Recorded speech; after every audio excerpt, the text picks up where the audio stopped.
La veille du mariage de ma fille, elle m'a déposée devant une maison de retraite avec une petite valise. Elle a eu un petit rire et elle a dit « Tu as fait ton temps, maman ». Je n'ai pas versé une seule larme. Le lendemain, quand elle a remonté l'allée de l'église au bras de son témoin, elle m'a vue assise au premier rang. Son pas a vacillé. Le marié a levé les yeux vers moi. Il est devenu blanc et il a murmuré « Mon Dieu, c'est vraiment elle ?» Tout le monde s'est retourné et ma fille n'imaginait pas ce que j'allais faire ce soir-là. Je m'appelle Odette, j'ai 64 ans et la veille du mariage de ma fille, elle m'a laissée à la porte d'une maison de retraite comme on jette un objet devenu inutile. Je sais que vous devez penser que j'exagère, qu'il y a sûrement un malentendu, qu'aucune fille ne fait ça à sa propre mère. Attendez d'entendre ce qui s'est passé. Parce que ce que Nathalie m'a fait était tellement calculé, tellement froid, tellement cruel, que je me demande encore à quel moment j'ai élevé quelqu'un capable de ça. Tout a commencé il y a 6 mois. Nathalie est arrivée chez moi, dans mon appartement du Roucablanc à Marseille, tout excitée. Elle et Guilhem étaient ensemble depuis 4 ans et ils allaient enfin se marier. La cérémonie serait en avril à l'église des Réformés, l'une des plus belles églises de la ville. La réception dans un domaine en Provence, 250 invités, un grand mariage, de ceux dont on parle dans les cercles mondains. J'étais sincèrement heureuse pour elle. C'était ma fille unique, mon seul lien de sang depuis que mon mari était mort d'un AVC il y a des années. J'ai proposé mon aide tout de suite. « Nathalie, tu as besoin de quelque chose ? Je peux t'aider pour la décoration, la robe, les faire-part, ce que tu veux. » Elle m'a regardée avec ce sourire que j'ai mis 36 ans à déchiffrer. Un sourire qui n'atteignait pas les yeux. « Non, maman, c'est bon. Guilhem et moi, on gère tout. » Dans les mois qui ont suivi, Nathalie m'a écarté petit à petit, sans bruit, comme on coupe les fils d'une marionnette un par un, doucement, pour qu'elle ne se rende pas compte qu'elle perd ses mouvements. Elle ne m'invitait pas aux essayages de robes, ne me montrait pas les photos de la décoration, ne me demandait pas mon avis sur le traiteur ni sur la musique. Quand je posais une question sur le mariage, elle détournait la conversation. « Maman, ne t'inquiète pas pour ça. Profite, c'est tout. » J'ai trouvé ça bizarre, bien sûr, mais j'ai laissé passer. Je me suis dit que c'était le stress de la future mariée. Tout le monde perd un peu la tête en organisant un mariage. Elle allait finir par m'appeler quand elle aurait besoin de moi. J'ai continué ma vie, mes missions de conseil en restauration du patrimoine, mon quotidien de retraité qui avait encore beaucoup à apporter professionnellement. 33 ans comme maître de conférences en architecture et patrimoine à Aix-Marseille Université, ça ne s'efface pas comme ça. 3 mois avant le mariage, Nathalie est revenue avec une demande. J'aurais dû me méfier à ce moment-là, mais une mère est aveugle quand il s'agit de sa fille. On veut croire que cet enfant qu'on a porté, qu'on a élevé, qu'on a aimé de toutes ses forces, n'est pas capable de certaines choses. Elle s'est assise dans ce même salon où je suis maintenant et elle a dit « Maman, j'ai besoin d'un immense service. Tu sais que Guilhem et moi, on a acheté cette maison dans le panier, cette vieille maison classée. Il faut monter le dossier de restauration, mais il doit être validé par les architectes des bâtiments de France parce que c'est un monument historique. Tu es spécialiste de ça, maman. Tu as travaillé toute ta vie dans la restauration. Je n'ai pas le temps entre le cabinet et le mariage. Aide-moi, s'il te plaît. » J'ai hésité. Un projet de restauration d'un bâtiment classé, ce n'est pas une plaisanterie. Ça demande des semaines de travail, un relevé historique détaillé, une étude des matériaux d'origine, un dossier technique complexe. Mais Nathalie a insisté « Maman, tu es la meilleure pour ça, personne ne fait ça comme toi. » Et moi, comme l'imbécile que j'ai toujours été quand il s'agissait de ma fille, j'ai accepté. J'ai passé 6 semaines sur ce projet. 6 semaines, assise à ma table, du matin au soir, à étudier l'histoire de cette maison, à analyser l'architecture d'origine, à dessiner chaque détail technique sur l'ordinateur. J'ai rédigé la notice descriptive de 23 pages. J'ai monté le dossier complet en suivant toutes les exigences des ABF. Quand j'ai terminé, j'ai appelé Nathalie. Elle est venue le jour même. Elle a pris la clé USB avec tous les fichiers. Elle a jeté un œil rapide aux planches imprimées.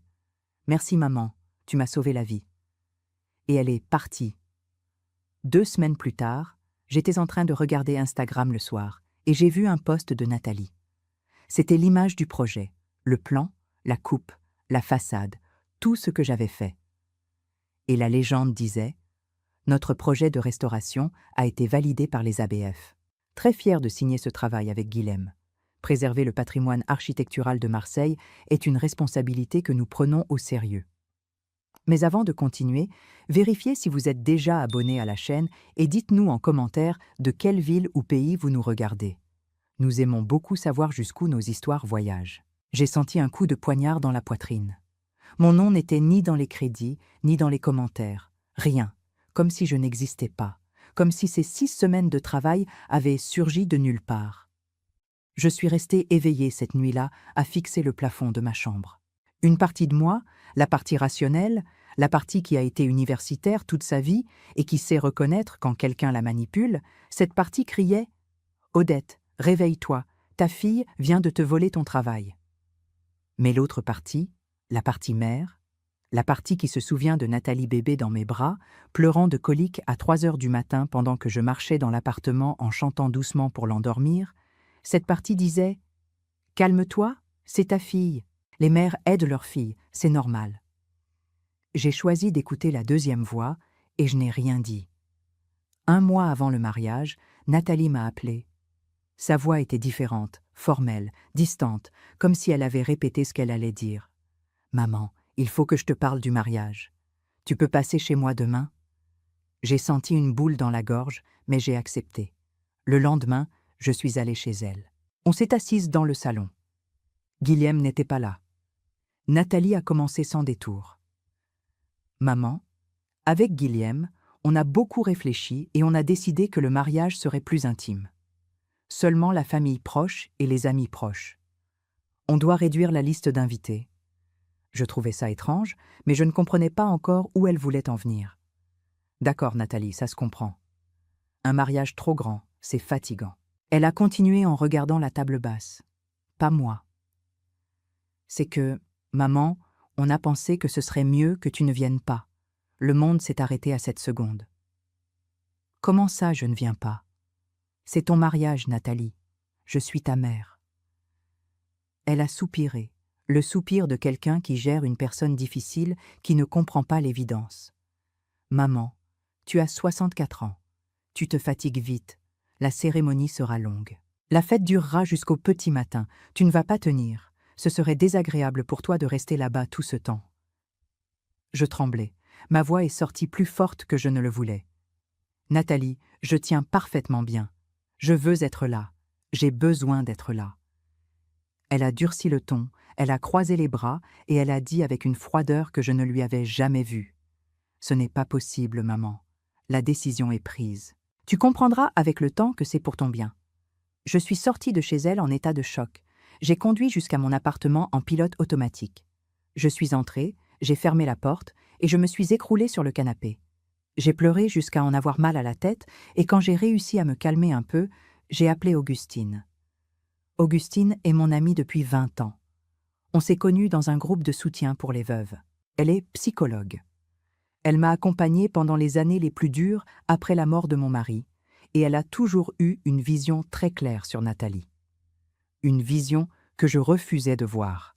« Augustine, » j'ai dit en pleurant au téléphone.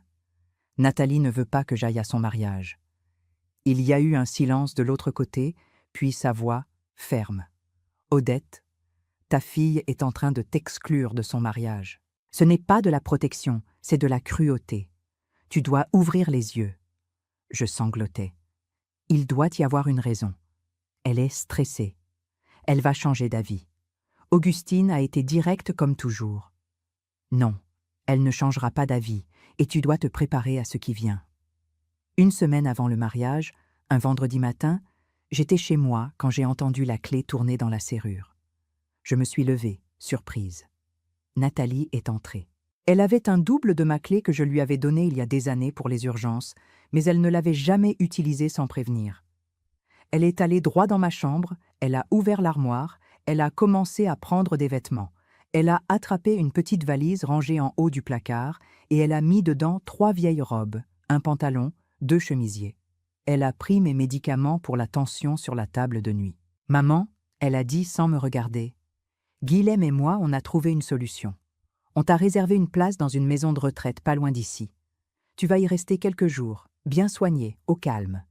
Pendant ce temps, on fait le mariage, et quand on revient du voyage de noces, on vient te chercher, et on voit comment on s'organise. J'ai senti un froid glacial m'envahir. Tu veux me mettre en maison de retraite pour que je ne sois pas à ton mariage? Elle a fermé la valise et elle m'a regardée.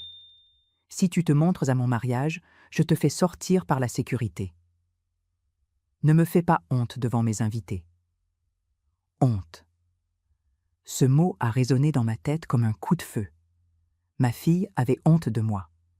Elle a pris la valise et elle est partie.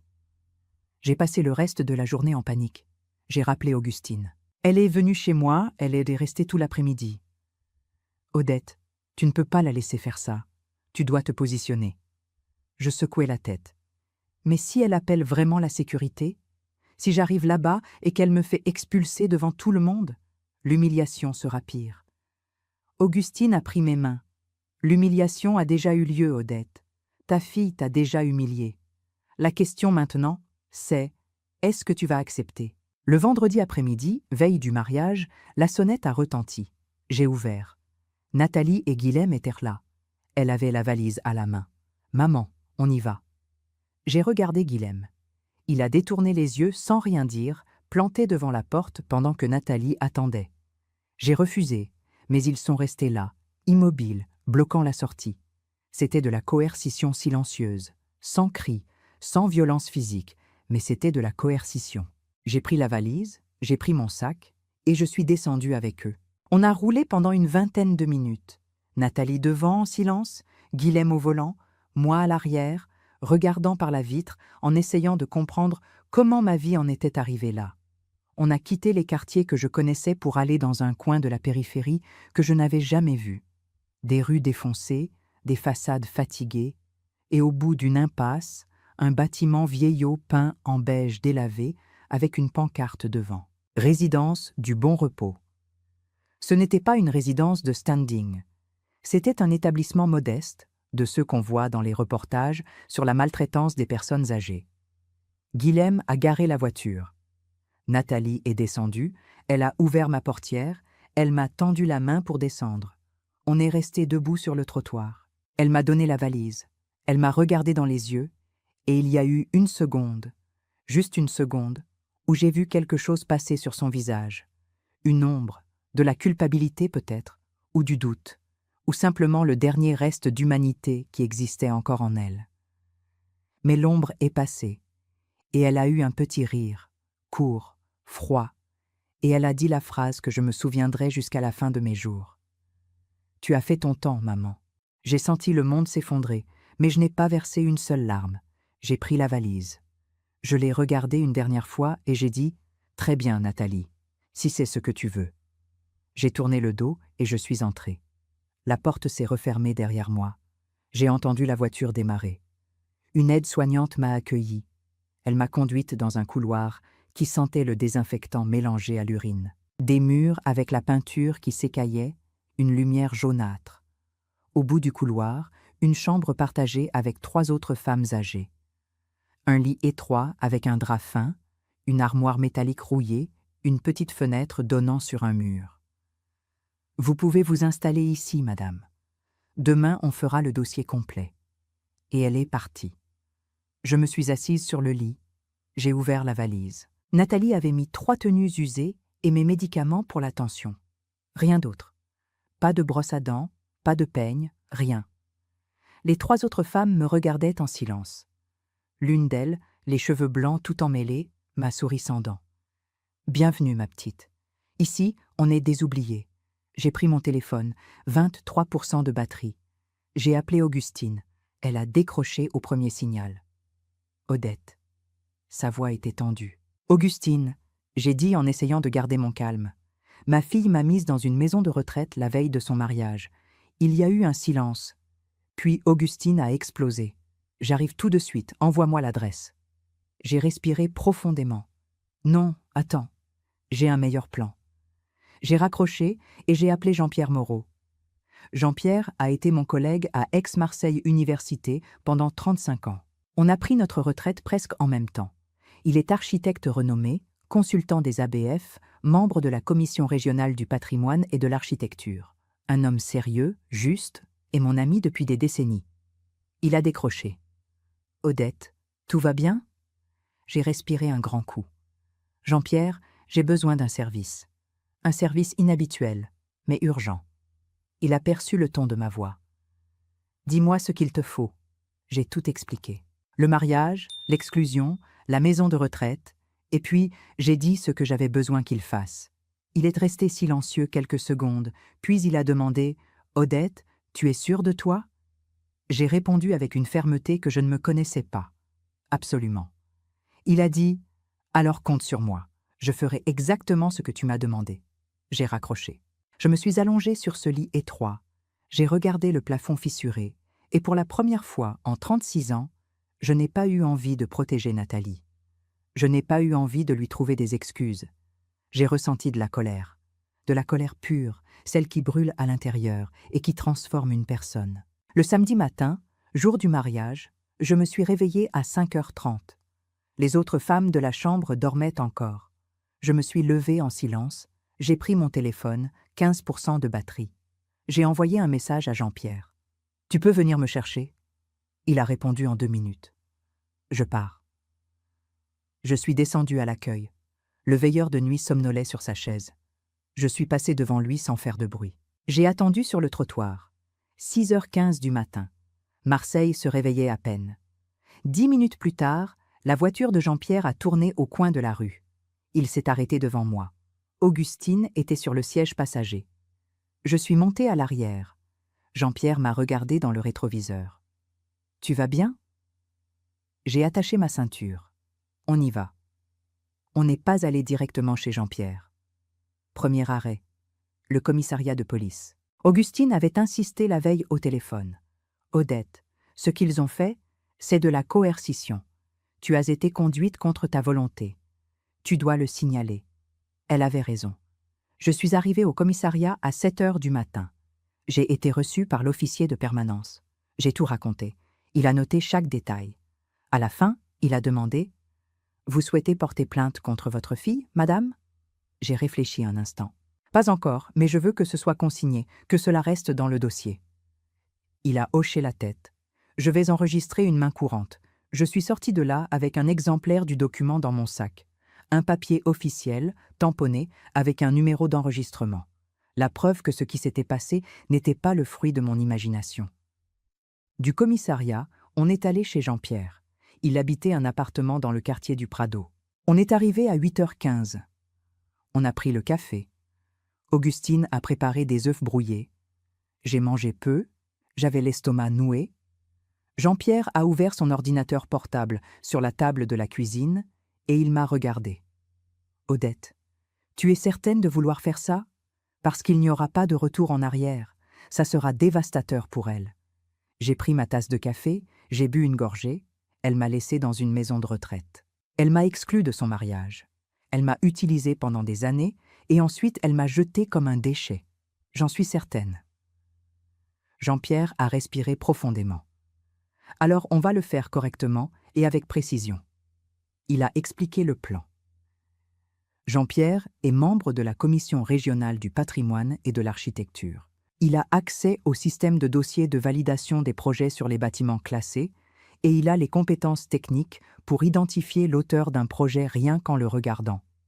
Il a accédé au système, il a cherché le dossier de la maison de Nathalie et Guilhem, ce projet que j'avais développé et qu'elle avait enregistré comme auteur. Il a ouvert les fichiers et il les a analysés en silence pendant une 20aine de minutes. Finalement, il s'est tourné vers moi.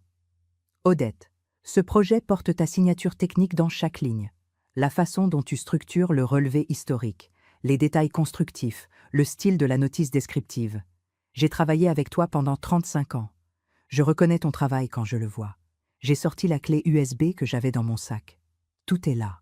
Tous les fichiers originaux, toutes les versions, tous les métadonnées avec les dates de création et de modification, tout l'historique d'auteur enregistré dans le logiciel. » Jean-Pierre a pris la clé, il a vérifié fichier par fichier, il a comparé les métadonnées, les dates, les couches du dessin technique. 20 minutes plus tard, il m'a regardé avec une expression grave. C'est une preuve irréfutable d'auteur, Odette. Impossible de contester. Il a commencé à rédiger une dénonciation formelle d'irrégularité d'auteur auprès du Conseil régional de l'Ordre des architectes.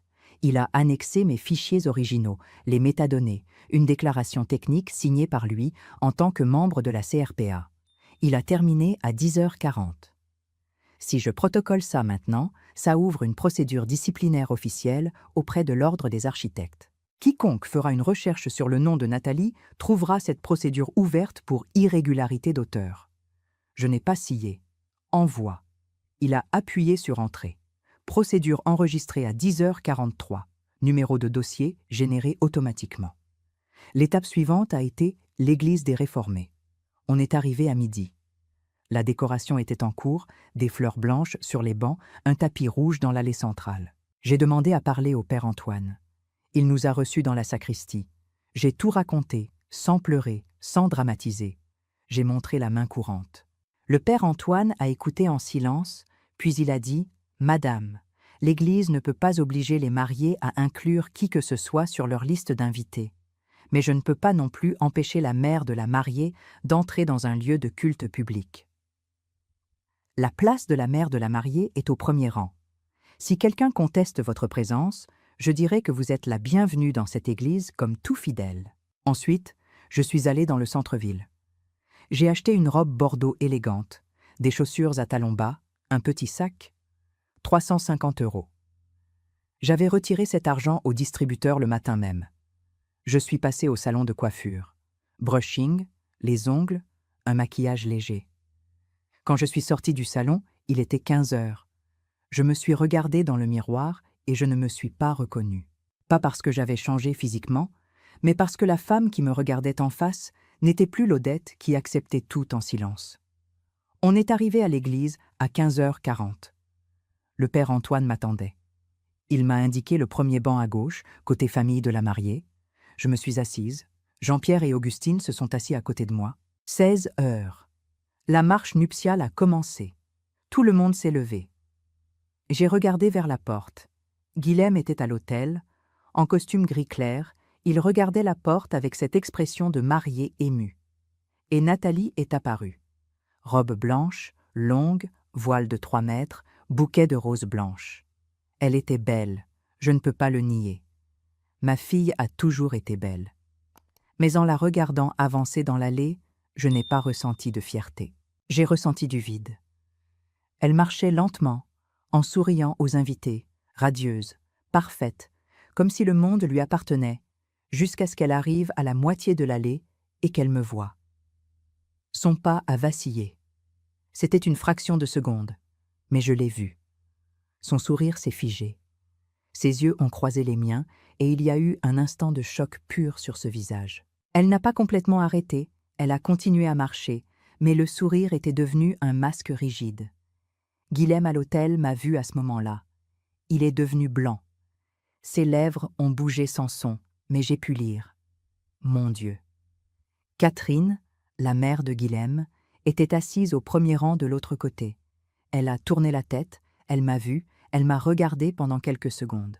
Puis elle s'est levée, elle a traversé l'allée, elle est venue vers moi et elle a pris ma main. Elle n'a rien dit, elle est juste restée là, debout à côté de moi. Ce geste silencieux valait plus que 1000 mots. Le père Antoine a conduit la cérémonie avec la sobriété qui le caractérise. Les lectures, les chants, puis l'homélie. Le mariage, a commencé le père, ce n'est pas seulement une célébration, c'est un choix. Un choix de construire une vie fondée sur la vérité, la transparence, le respect. Pas seulement entre les époux, mais entre tous les liens qui forment une famille. Les choix que l'on fait quand on construit une vie à deux révèlent qui l'on est vraiment. Et les familles solides se construisent sur des fondations d'honnêteté et de reconnaissance envers ceux qui nous ont portés jusque-là. Ceux qui ne savaient rien ont entendu une homélie ordinaire. Ceux qui savaient, Nathalie, Guilhem, Catherine, ont entendu chaque mot comme une pierre qui tombe. La cérémonie s'est terminée. Le père les a déclarés mari et femme. Applaudissements. Ils ont commencé à sortir de l'église. En passant devant moi, Nathalie a regardé droit devant elle, sans un regard pour moi. La réception avait lieu dans un domaine à une 20aine de minutes de l'église. On est arrivé. Portail décoré, lumière, musique. Tout était parfait. Tout était cher. Quand j'ai traversé la salle principale, Nathalie m'a vue. Elle est venue vers moi, d'un pas rapide, la voix basse et contrôlée. « Qu'est-ce que tu fais là ?»« Je t'avais dit de rester à la maison de retraite. » Je l'ai regardée calmement. « J'ai déposé une main courante ce matin, Nathalie. Pour coercition. Tu peux me faire sortir d'ici si tu veux, mais tu le feras en sachant que le document existe. » Elle est restée figée, bouche entr'ouverte, sans voix. Guilhem est arrivé derrière elle, il a posé la main sur son épaule, pas pour la soutenir, pour la retenir. Catherine observait de loin. Nathalie a reculé, elle a tourné le dos et elle est partie de l'autre côté de la salle. Le micro passait de main en main. Des amis portèrent des toasts, des collègues racontèrent des anecdotes. La demoiselle d'honneur de Nathalie, que je ne connaissais même pas, parlait d'amitié. J'ai regardé Augustine. Elle m'a regardé en retour avec cette expression qui disait « Tu sais ce que tu dois faire. La question, c'est si tu vas le faire. » Je me suis levée, j'ai marché vers l'homme qui tenait le micro. Je l'ai demandé poliment. Il me l'a donné sans savoir qui j'étais. « Bonsoir, je m'appelle Odette Renaud. Je suis maître de conférences honoraire du département d'architecture et patrimoine d'Aix-Marseille Université, où j'ai enseigné pendant 33 ans. Je suis spécialiste du patrimoine historique et de la restauration architecturale, auteur de 3 ouvrages publiés, consultante des ABF, et je suis la mère de la mariée. » Le silence est tombé sur la salle. Beaucoup d'entre vous ne savaient pas que j'existais. Ma fille a préféré que je ne sois pas là aujourd'hui. Hier après-midi, elle et le marié m'ont conduite dans une maison de retraite en périphérie de Marseille, contre ma volonté. Ce matin, à 7 heures, j'ai déposé une main courante pour coercition au commissariat central de Marseille. Le document existe, il est enregistré, il a un numéro de dossier, c'est officiel. J'ai fait une pause. Le projet de restauration de la maison que le couple a acquise dans le panier, celui qui a été validé par les ABF et publié sur les réseaux sociaux de ma fille comme une réussite professionnelle, ce projet a été intégralement développé par moi. 6 semaines de travail. Relevé historique complet. Étude des matériaux d'origine. Dossier technique conforme à toutes les exigences des ABF. Notice descriptive de 23 pages. Et je peux le prouver. J'ai les fichiers originaux avec les métadonnées. Et j'ai la déclaration technique du professeur Jean-Pierre Moreau, membre de la Commission régionale du patrimoine et de l'architecture, qui a analysé le projet ce matin et l'a reconnu comme étant le mien. Ce matin, à 10h43, le professeur Moreau a protocolé formellement auprès du Conseil régional de l'Ordre des architectes une dénonciation d'irrégularité d'auteur. La procédure est ouverte, elle est publique, elle a un numéro de dossier. J'ai rendu le micro. Je n'ai pas attendu de réaction. J'ai marché vers la sortie. Jean-Pierre et Augustine se sont levés et m'ont accompagné. Dans les jours qui ont suivi, la vidéo de mon discours a circulé dans les milieux professionnels de Marseille. Ce n'est pas devenu viral à l'échelle nationale, mais dans le cercle spécifique où Nathalie avait besoin d'être reconnue comme professionnelle compétente, tout le monde a vu, tout le monde a commenté. Le récit était simple et dévastateur. La mère faisait le travail, la fille signait. 2 semaines après le mariage, mon téléphone a sonné à 2 heures du matin. C'était Nathalie. Sa voix était rauque, comme si elle avait beaucoup pleuré. « Tu as détruit ma vie. Guilhem a demandé la séparation. Il dit qu'il ne peut plus me faire confiance. Il a découvert d'autres mensonges. Il ne veut plus de l'association avec moi au cabinet. Il garde la marque. Je dois tout recommencer à zéro. » J'ai respiré profondément. « Je suis désolée, Nathalie. Elle a explosé. Tu as fait ça exprès. Tu as voulu me détruire. » J'ai gardé la voix calme. « Je suis allée à ton mariage parce que je suis ta mère et que tu m'avais exclue. Tu m'as enfermée dans une maison de retraite. J'ai simplement dit la vérité, Nathalie. Si la vérité t'a détruite, le problème ne vient pas de moi. Elle a menacé de me poursuivre pour diffamation. » J'ai répondu calmement. « J'ai les fichiers originaux. J'ai les métadonnées. J'ai la déclaration de Jean-Pierre. J'ai la procédure ouverte auprès de l'Ordre des architectes. Si tu veux me poursuivre, fais-le. Mais toutes ces preuves apparaîtront devant le tribunal. » Elle a raccroché. Le lendemain, j'ai reçu une mise en demeure de son avocat exigeant que je me rétracte publiquement, sous peine d'une action en diffamation et en dommages-intérêts de 50 000 €. Jean-Pierre est venu chez moi, il a lu le document. Odette, c'est du bluff. Elle ne peut pas prouver la diffamation quand tu as toutes les preuves d'auteur. Et elle le sait. On a rédigé ensemble une réponse écrite refusant la rétractation et confirmant que toutes les informations étaient véridiques et documentées. J'ai envoyé la réponse à son avocat le jour même.